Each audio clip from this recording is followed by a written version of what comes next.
Assalamualaikum warahmatullahi wabarakatuh. Perkenalkan, nama saya Audia Zarusmadi Putri dengan NIM 2309003501075. Saya dari kelas pemasaran D. Jadi tujuannya saya membuat ini untuk memenuhi UTS manajemen distribusi. Jadi di sini saya akan membahas tentang analisis produk nyata di sekitar tempat tinggal saya sendiri. Produk yang saya analisis itu adalah bon cabai, yaitu bubuk cabai yang siap pakai. Biasanya itu ditaburkan ke nasi atau ke makanan untuk menambah rasa pedas. Nah, produk ini itu termasuk barang konsumsi karena langsung digunakan oleh masyarakat dalam kehidupan sehari-hari. Bon cabai ini diproduksi oleh PT Kobe Boga Utama yang bergerak di bidang makanan, khususnya bumbu dan produk siap saji. Kalau dilihat kemudian yang untuk analisis konsep distribusinya, kalau dilihat dari cara pendistribusiannya, bon cabai ini menggunakan sistem distribusi yang cukup luas.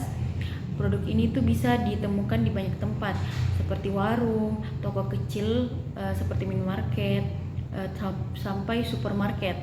Hal ini tuh menunjukkan bahwa perusahaan menggunakan distribusi intensif, yaitu menyebarkan produk sebanyak-banyak mungkin supaya mudah dijangkau oleh konsumen. Menurut saya cara ini tuh cocok karena bon cabai itu termasuk produk yang sering dibeli secara spontan. Orang itu biasanya tidak merencanakan mau beli ini bon cabai, tapi saat lihat di warung atau supermarket itu dia langsung tertarik untuk membeli.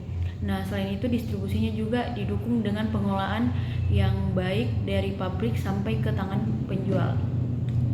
Kemudian analisis saluran distribusinya.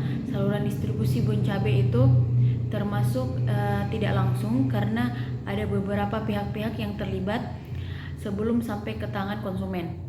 Dari produsen, produknya itu dikirim ke distributor dalam jumlah besar.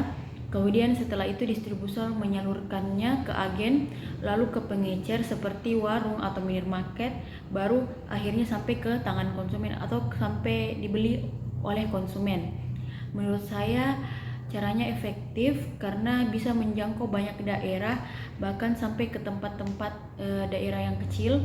Jadi produknya itu tidak hanya tersedia di kota, tapi di berbagai daerah. Analisis proses distribusinya. Proses distribusi bon cabai itu dimulai dari produk diproduksi di pabrik, kemudian disimpan sementara di gudang. Setelah itu produknya itu dikirim ke distributor yang ada di berbagai wilayah. Lalu dari distributor itu kemudian ke pengecer seperti warung dan minimarket.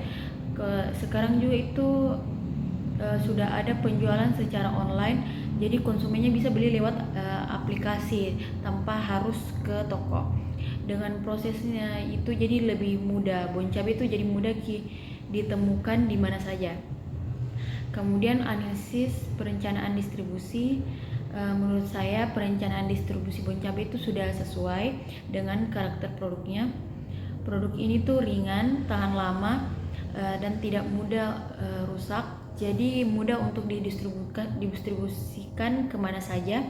Selain itu harganya juga itu cukup terjangkau sehingga banyak orang yang bisa membelinya. Target pasarnya juga luas, mulai dari anak muda sampai orang dewasa yang suka makanan pedas. Karena distribusinya harus menyebar ke banyak tempat supaya semua orang itu bisa mendapatkannya dengan mudah. Kemudian analisis strategi distribusi. Strategi distribusi yang digunakannya itu distribusi intensif. Menurut saya ini sudah tepat karena produknya merupakan produk yang banyak diminati dan sering dikonsumsi. Dengan strategi tersebut, produknya itu bisa ditemukan hampir di semua tempat. Tentunya menguntungkan perusahaan karena semakin mudah ditemukan, maka kemungkinan dibelinya juga itu semakin besar. kalau dilihat secara keseluruhan, distribusi bon cabe itu sudah cukup baik karena produknya itu mudah ditemukan di berbagai tempat. Nah, ini menjadi kelebihan utamanya karena konsumen tidak kesulitan untuk membeli. Tapi ada juga beberapa kekurangan seperti persaingan sejenis dan kemungkinan stok yang menumpuk di beberapa toko. Selain itu, distribusinya itu masih bergantung pada pihak distributor. Nah, saran dari saya itu perusahaan mungkin bisa lebih memanfaatkan teknologi untuk memantau distribusi biar lebih efisien. Jadi penjualan online itu juga bisa lebih ditingkatkan supaya jangkauan pasarnya itu semakin luas. Baik, itu saja dari saya. Sekian dan terima kasih. Wassalamualaikum warahmatullahi wabarakatuh.